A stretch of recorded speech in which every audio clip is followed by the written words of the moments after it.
चलो बच्चों, आज हम देरासर विधि से कैसे जाते हैं, देरासर में क्या करना चाहिए क्या नहीं करना चाहिए, इसके बारे में जानेंगे। आप सभी तैयार हो ना? देरासर निकलने से पहले दो चीजों का हमेशा ध्यान रखिए। पहली चीज, आपको बेयर फिट से निकलना है, शूज चप्पल आदि नहीं पहनने हैं। और दूसरी चीज, हो सके तो खाली हाथ भी नहीं जाना है। अपने साथ में बटुआ ले सकते हो, उसके अंदर अक्षत, फल, नैवेद्य, अष्ट प्रकारी पूजा का साहित्य इत्यादि चीजें साथ में लेके निकलना है। शुद्ध हो गए हो, नहा धो लिए है, चलो हम सभी अभी देरासर के लिए निकलते हैं। धीरे धीरे धीरे हम देरासर के पास पहुंच रहे हैं। वो देखो, देरासर का शिखर दिखाई दे रहा है।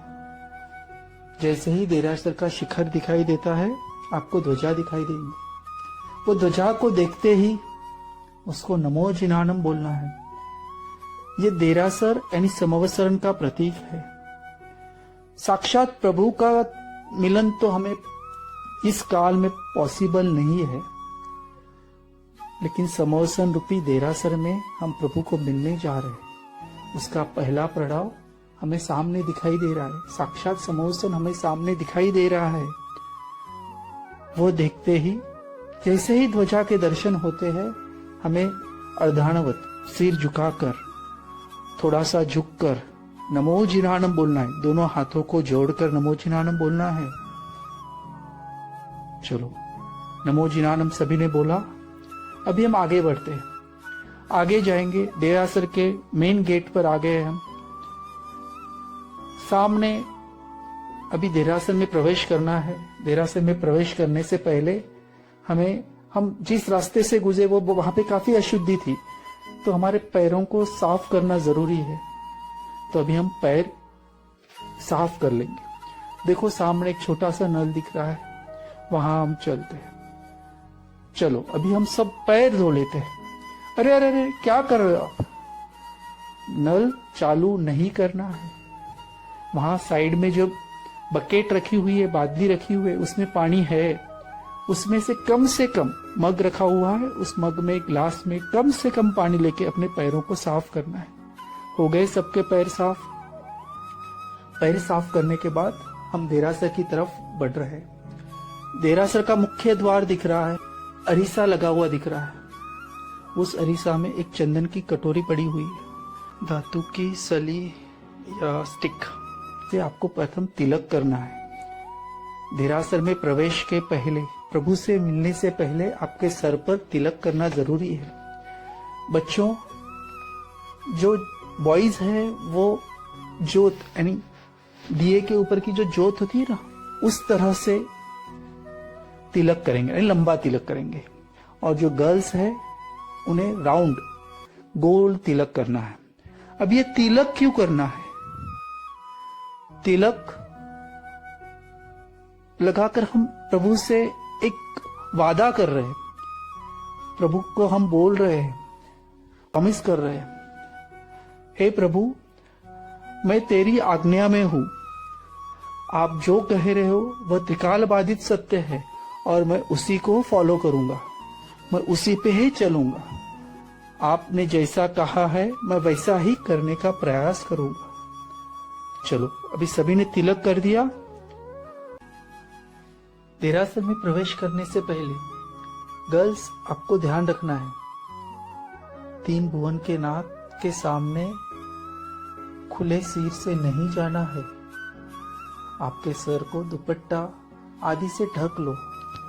नीचे झुककर हाथों से नमन करते हुए देरासर में प्रवेश करना है। प्रवेश करते हुए क्या बोलना है?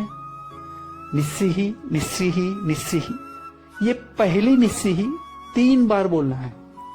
अभी आप बोलेंगे पहली निस्सिही और 3 बार। हाँ, 3 प्रकार की निस्सिही होती है, ये उसमें से पहली निस्सिही है। हर एक निस्सिही हमको 3 बार बोलनी है। निस्सिही निस्सिही निस्सिही।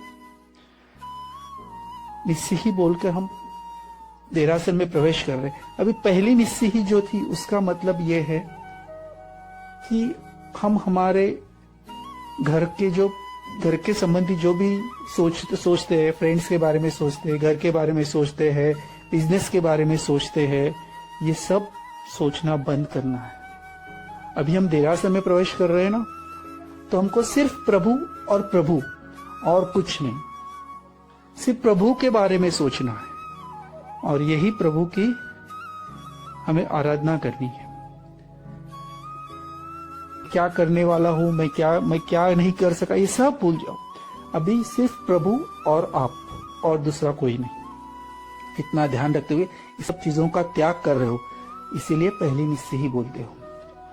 पहली निश्चय ही बोलते ही आगे प्रवेश किया, सामने घंटा दिख रहा है, भगवान के दर्शन हो रहे हैं, घंटा बजाओ, आधा झुको, सर हाथ जोड़कर प्रभु को नमस्कार करो और नमो जिनानम बोलो।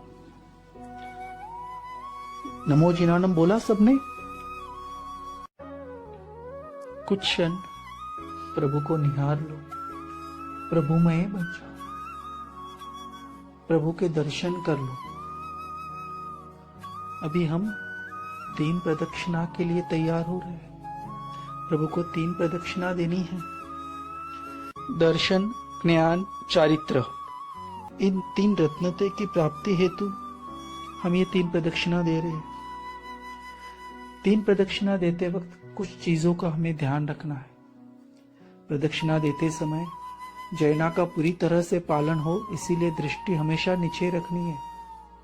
जहां जहां प्रभु के दर्शन हो वहां वहां सर झुकाकर अंजलिबद्ध प्रणाम करते हुए नमो जिनानम बोलना है।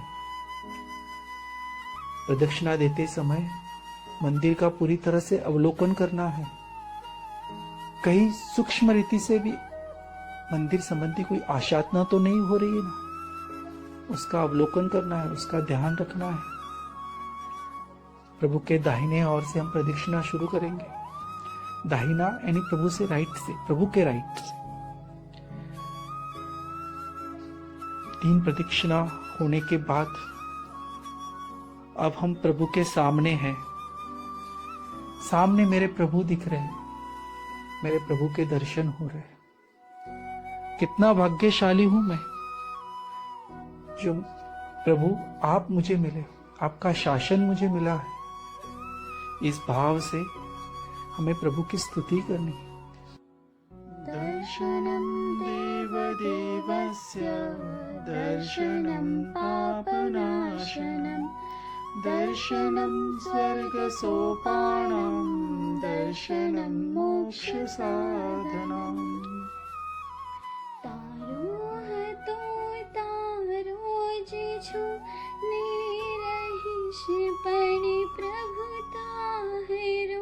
शिवरमणि मालल चायो तू संगात छोड्यो माहरो अकळाई तुझे अन्याय थी पाना भर्या फरियादना निर्वाणनी यात्रा माई तुझे साथनी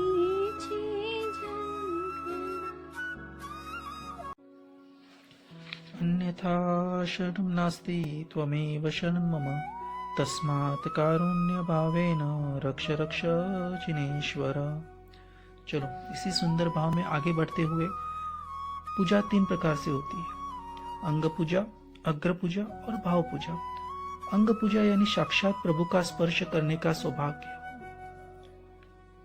हमारे श्वासोश्वास से भी प्रभु की आशातना ना हो, ये ध्यान रखने के लिए हमें मुखकोश बांधकर पूजा के वस्त्र में ही कबारे में प्रवेश करना चाहिए। बिना पूजा के वस्त्र और बिना मुखकोश बांधे कबारे में प्रवेश संपूर्णतः वर्जित है। मुखकोश 8 पड़ यानी 8 लेयर्स का ही हो।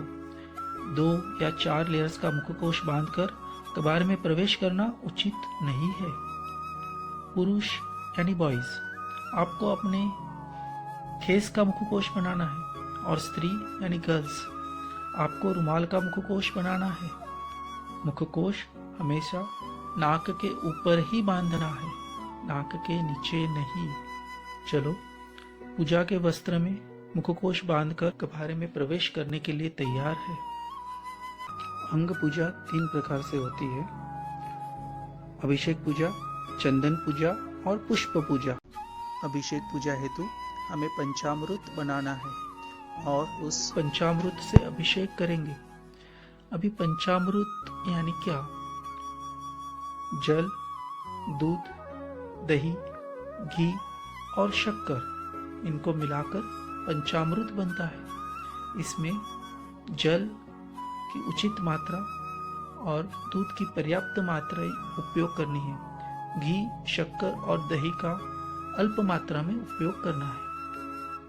पंचामृत बनाते वक्त मुखकोश बांधकर ही पंचामृत बनाना है। जहां तक हो सके ये पंचामृत का पक्षाल जल हमें ही बनाना चाहिए। पंचामृत में जो जल उपयोग होने वाला है उसको भी हमें छानकर ही उपयोग करना है। पंचामृत के बाद हमें चंदन पूजा करनी है। उसके लिए चंदन भी खुद ही घिसे। चंदन घिसते वक्त भी मुखकोश बांधकर ही चंदन घिसे। चंदन पूजा के पूर्व प्रभु को सुगंधी द्रव्य से विलेपन करना है। उसके लिए ब्रास आदि उत्तम द्रव्य से चंदन को घिसे। उसके बाद चंदन पूजा हेतु चंदन को केसर के साथ घिसना है। केसर का उपयोग योग्य प्रमाण में करें। ज्यादा केसर प्रतिमा जी को नुकसान करता है।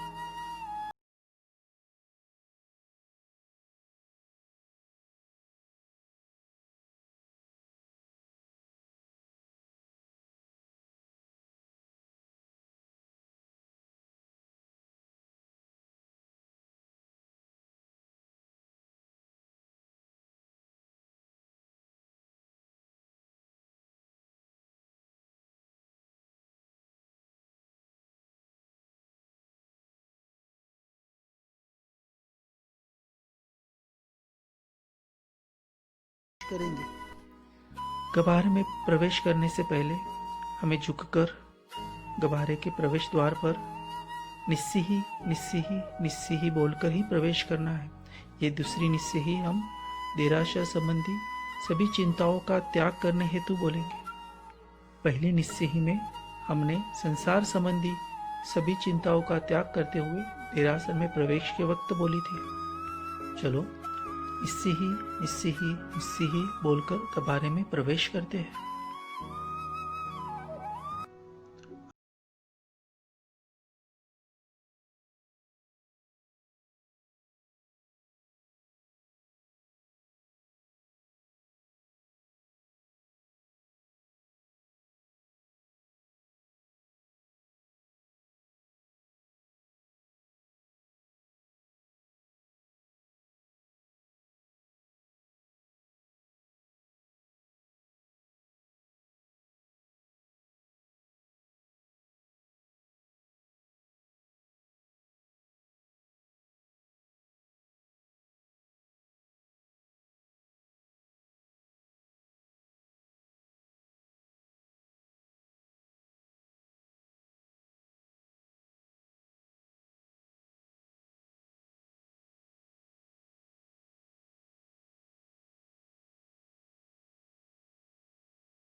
जब अभिषेक कर रहे हो तब मौन रखना है।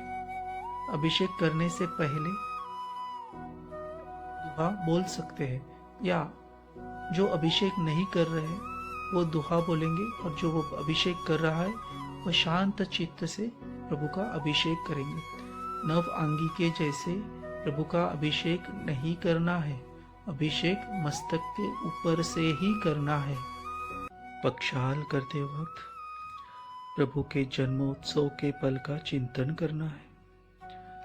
64 इंद्रों का सिंहासन कंपायमान होते ही प्रभु के जन्म हुआ ये ज्ञात होता है।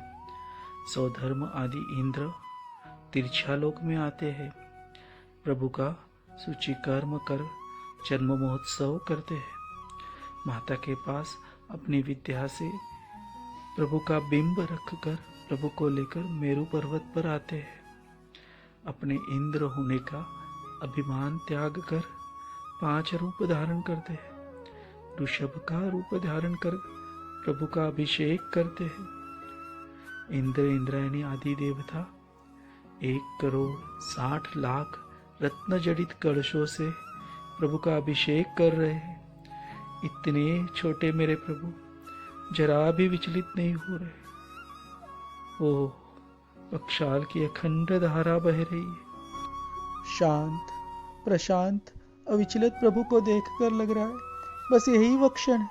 इसे देखने में भव भव तक तरसता रहा। प्रभु, यह रूप कितना मोहनीय है, बस तुझे देखता रहूं। मेरे नयन प्रभु के ऊपर स्थिर है, बस यह पल यही थम जाए, बस मैं आपको ही देखता रहूं।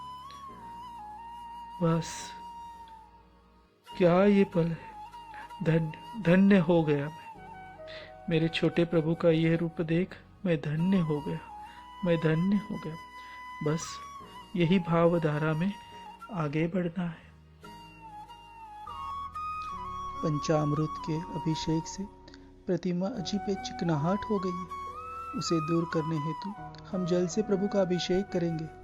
हे प्रभु, प्रतिमा पर लगी हुई चिकनाहट को मैं शुद्ध निर्मल जल से दूर कर रहा हूँ।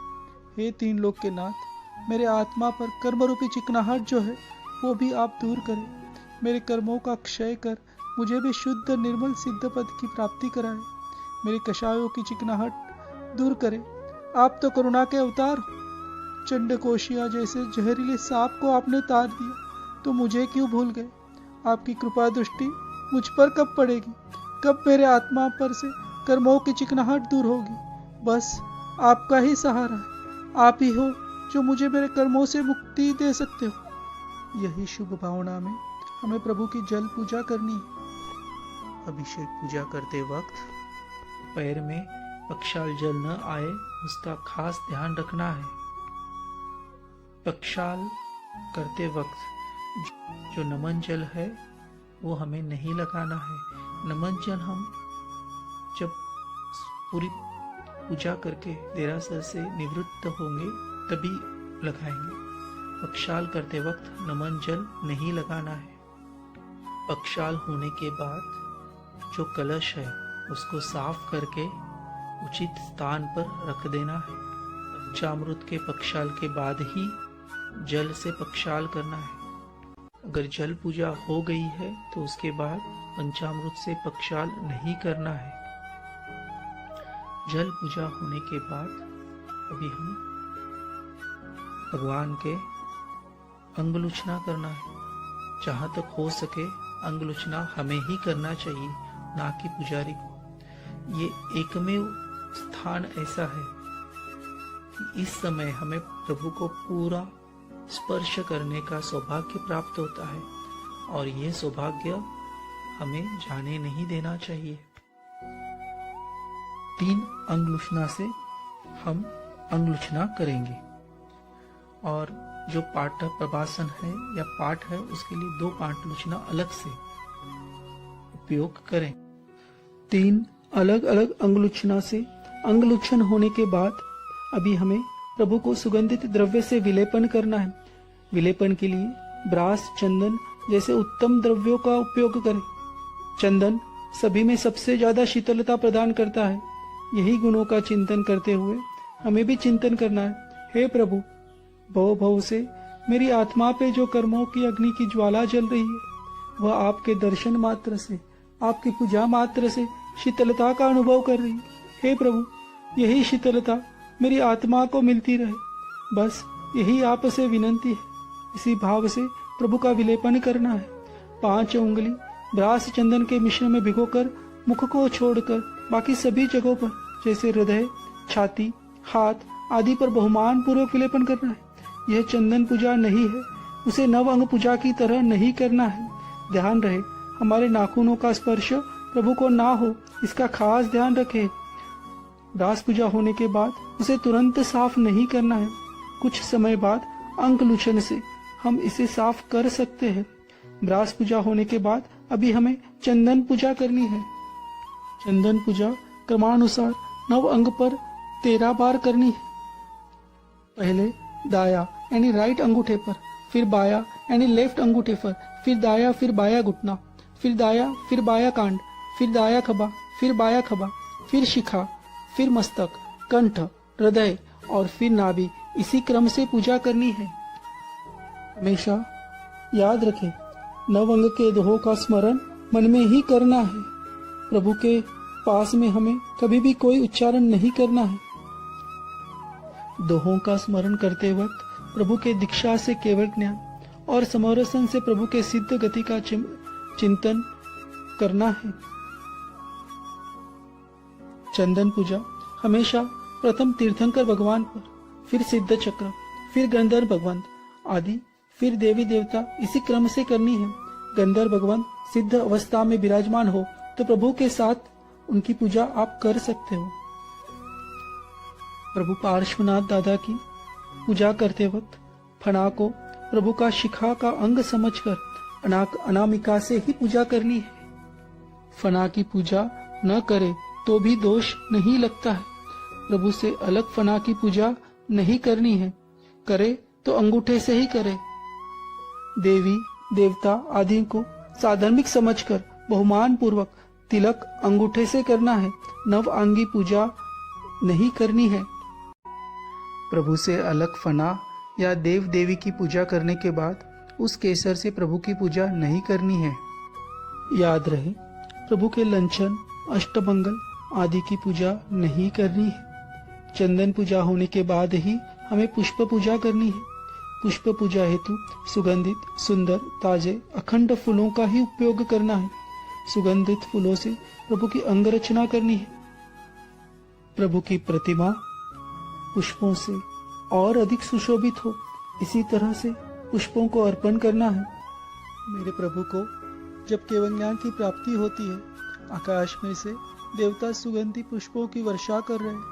अविरत चल रही ये पुष्प वर्षा का ये दृश्य कितना मनोहर है। मेरे नयन ये दृश्य को निहार कर धन्य हो गए।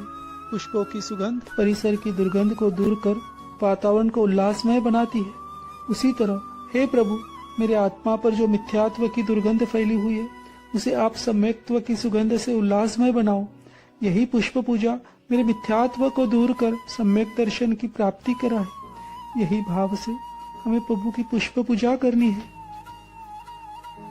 पुष्प पूजा से प्रभु को सुशोभित करने के बाद हमें प्रभु को मुकुट, कंठार आदि से अलंकृत कर सुशोभित करना है।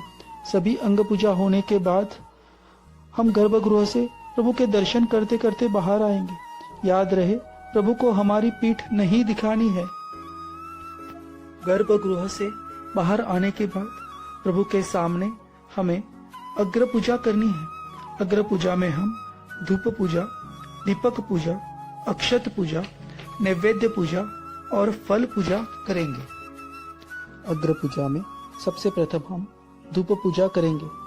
धूप पूजा हमेशा गर्भगृह के बाहर उचित अंतर पर प्रभु के बाएं ओर से यानी लेफ्ट साइड में खड़े रहकर करनी है। उत्तम एवं सुगंधित धूप से धूप पूजा करनी है। अगर हम देरासर में से धूप लेकर धूप पूजा कर रहे हैं तो याद रहे पहले का धूप धूपदानी में चल रहा हो तो नई अगरबत्ती या धूप का उपयोग नहीं करना है। ध्यान घटा प्रगटाविए, यह दोहा बोलना है। दोहा नहीं आता है तो शांत चित्त से धूप पूजा करनी है। धूप पूजा करते वक्त चिंतन करना है, हे प्रभु, जैसे धूप का स्वभाव ऊपर उठना है उसी तरह मेरी आत्मा भी ऊर्ध्वगामी बने, सर्वोच्चता को प्राप्त करे, आत्मा का शुद्ध स्वरूप यानी मोक्ष की प्राप्ति करे। यह भाव में धूप पूजा करनी है। धूप पूजा के बाद हमें प्रभु की दाईं ओर खड़े रहकर दीपक पूजा करनी है। हमें द्रव्य दीप सुवे कति यह दोहा बोलना है। दोहा नहीं आता है तो शांत चित्त से दीपक पूजा करनी है। दीपक पूजा करते हुए हमें चिंतन करना है। दीपक जैसे अंधेरा का विनाश कर रोशनी प्रदान करता है, वैसे ही है प्रभु बहु बहु से चले आ रहे मेरे अज्ञानता के अंधेरे को दूर कर केवल ज्ञान रूपी रोशनी प्रदान करे। यही भाव में हमें दीपक पूजा करनी है। दीपक पूजा के बाद उचित स्थान पर खड़े रहकर अपने दाएं यानी राइट हाथ में चामर को लेकर बाएं यानी लेफ्ट हाथ से नृत्य का अभिनय करते हुए धीरे धीरे पैरों को नचाते हुए नृत्य करना है। प्रभु के सामने नृत्य करते वक्त कोई संकोच या शर्म नहीं रखनी चाहिए। प्रभु के जन्माभिषेक के वक्त प्रभु के सेवक के रूप में इंद्र चामर डालते हैं। उसी भाव में हे प्रभु मैं आपका सेवक हूँ और इसका मुझे गर्व है, आनंद है और इसी प्रसन्नता में मैं नृत्य कर रहा हूँ। यही भाव में प्रभु के सामने नृत्य करना है। बाद में अपने स्वच्छ निर्मल हृदय में मैंने प्रभु को प्रस्थापित किया है। उसका दर्शन प्रभु का प्रतिबिंब मैं दर्पण में देख कर करता हूँ। दर्पण तो अष्टमंगल में भी एक मंगल है। हे प्रभु आप मेरे हृदय में प्रस्थापित हो और हृदय में प्रस्थापित प्रभु को मैं पंखा डाल रहा हूँ। यही भाव से दर्पण और पंखा से प्रभु की पूजा करनी है। चामर, दर्पण, पंखा पूजा ये अष्टप्रकारी पूजा में नहीं है।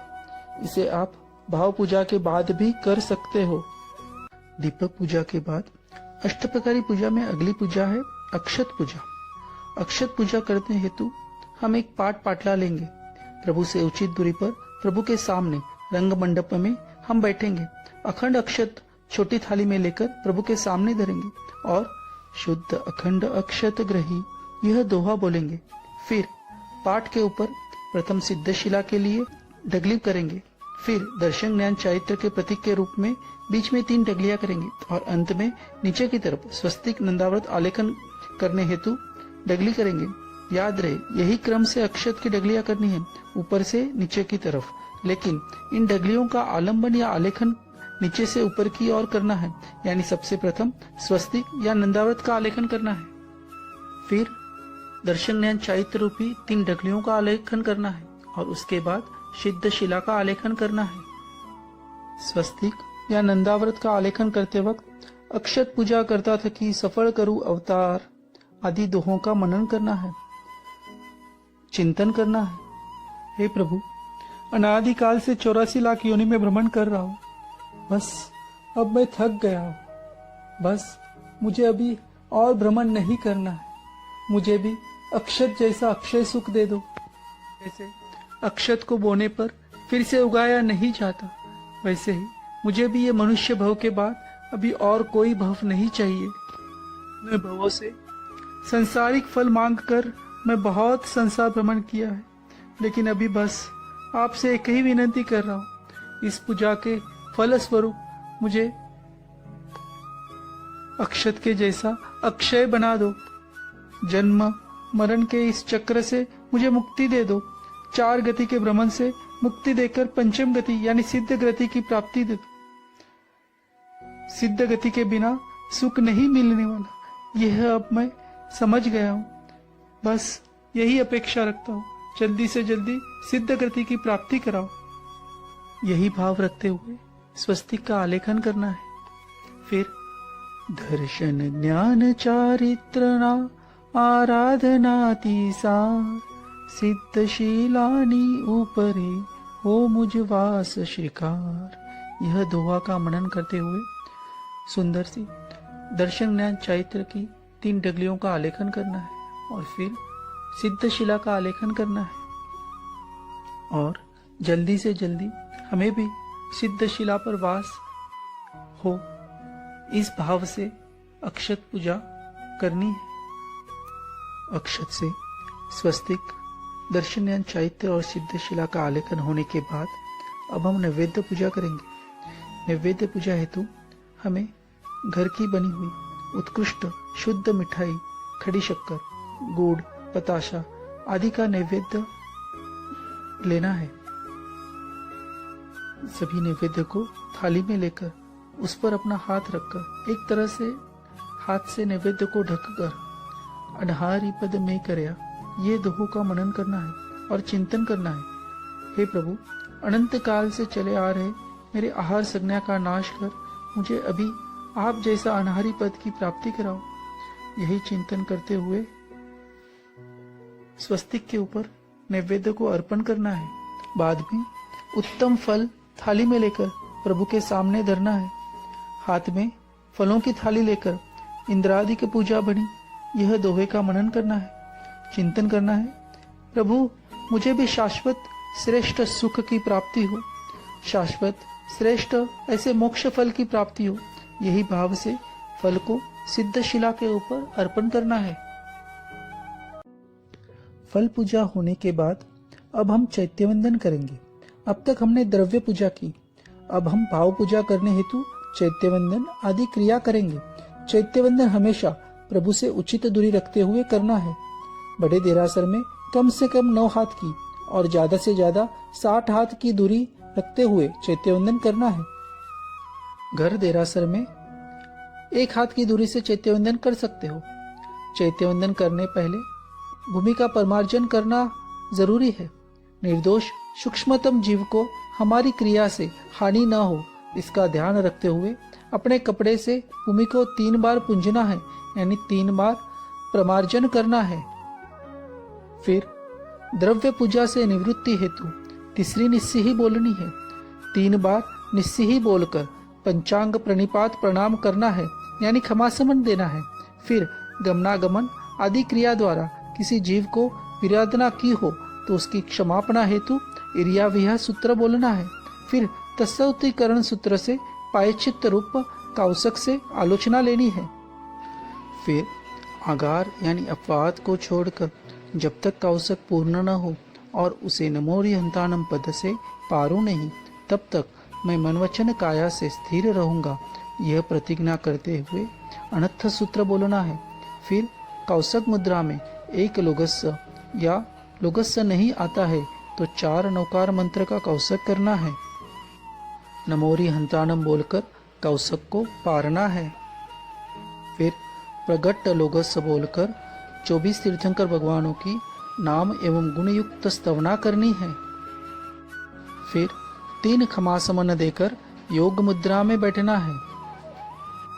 इच्छा कारणम संदिस्य भगवान चैत्यवंदन करो बोलकर देवगुरु से चैत्यवंदन की आज्ञा मांगनी है और देवगुरु से आज्ञा प्राप्त हुई यह मानकर इच्छम बोलना है। फिर सकल कुशलवल्ली बोलकर चैत्यवंदन बोलना है।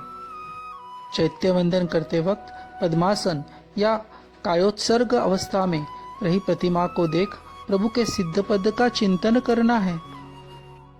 सुस्वर में चैत्यवंदन बोलने के बाद 3 लोकों में सभी जिन बिंब को वंदन करने हेतु जंकिंची सूत्र बोलना है। फिर इंद्र महाराजा अलग अलग विशेषणों से प्रभु की स्तवना जिस सूत्र से करते हैं वह नमुत्थनम सूत्र से प्रभु की स्तवना करनी है। फिर मुक्ता शुद्धि मुद्रा में 3 लोकों में रहे हुए चैत्यों की वंदन करने हेतु जावंती चैयाई सूत्र बोलना है। फिर क्षमासमन देकर मुक्ता शुक्ति मुद्रा में भरत, ऐरावत एवं महाविद्र क्षेत्र के सभी साधु भगवंत की वंदना हेतु चावंती के भी साहु सूत्र बोलना है। फिर योग मुद्रा में नमोहर्त सूत्र से पुरुषों को पंच परमेष्टि को नमस्कार करना है। फिर सुंदर भाव में स्वर से स्तवन बोलना है। वह सग्रम सूत्र भी प्रभु का स्तवन ही है। भावानुसार 1, 2 या 3 स्तवन आप बोल सकते हो। फिर मुक्ता शुक्ति मुद्रा में अभाव खंडा तक जय विराय बोलना है। फिर योग मुद्रा में ही बाकी का जय विराय सूत्र बोलना है। फिर खड़े होकर अर्धानवत प्रणाम की मुद्रा में अरिहंत चयनम सूत्र से प्रभु को वंदन करते हुए स्तवना करनी है। फिर अनत्र सूत्र बोलकर 1 नौकार का कौशक करना है। नौकार कौशक पार कर नमोहर्त से पंच परमेष्टि को वंदन करते हुए सुंदर स्वर से थोए बोलकर प्रभु की स्तुति करना है। फिर खमासमन देकर चैत्यवंदन एवं जिन पूजा में मिले हुए आनंद को व्यक्त करते हुए प्रभु की भाव से स्तुति करना है। पचखान आदि लेना है। फिर प्रभु भक्ति करते हुए जो भी अशातना हुई है उसके लिए क्षमा याचना करते हुए मिच्छामि दुक्कडम करना है।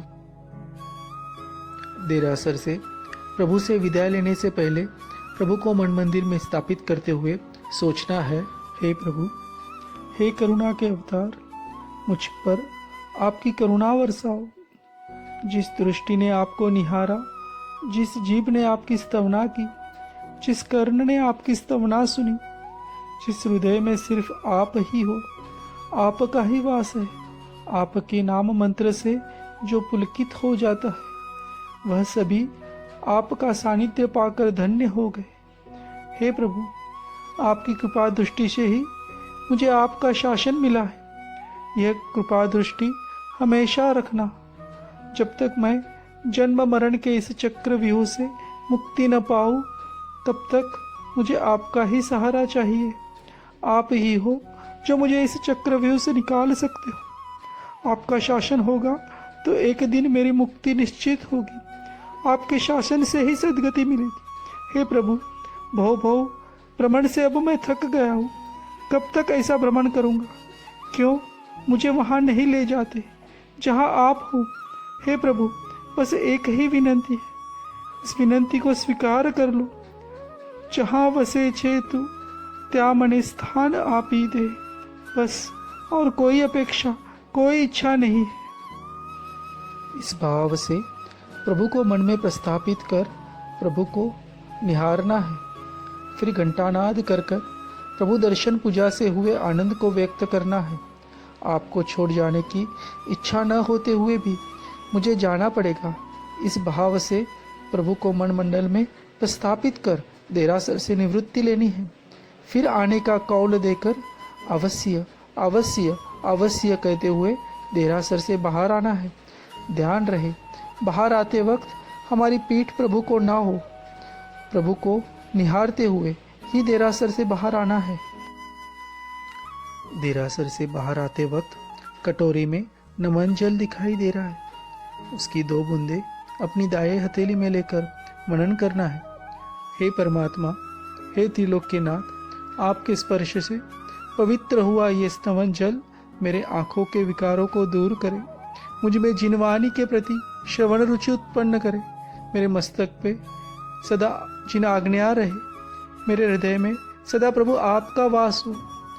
यही उत्तम भाव से पक्षाल जल आँख, कान, मस्तक, हृदय पर लगाना है। याद रहे, नमन जल में अपने उंगलियों को नहीं डालना है। 2 बूंद अपने राइट हैंड में लेकर फिर लगाना है। जमीन पर न गिरे, इसका खास ध्यान रखना है। नमन जल पैरों में आने से अशातना होती है। याद रखें, पूजा करने के बाद और नमन जल लगाने के बाद तुरंत हाथ धोना जरूरी है। चंदन, केशर, नमन जल का अंश भी हमारे नाखून में रह जाए और वह अंश भोजन के समय हमारे पेट में जाए तो देव द्रव्य भक्षण का महापाप लगता है। प्रभु को हमारे मन मंडल में प्रस्थापित कर प्रभु का चिंतन करते हुए हम देरासर से निवृत्ति ले रहे। जल्द से जल्द फिर आपसे मिलूं, ये भाव रखते हुए हम देरासर से विदाई लेते हैं। देरासर विधि में कुछ भी गलत परूपना हुई हो तो वह मेरी मंद बुद्धि की उपज है और उसके लिए मैं आपसे त्रिविध मिच्छामि दुक्कडम मांगता हूँ।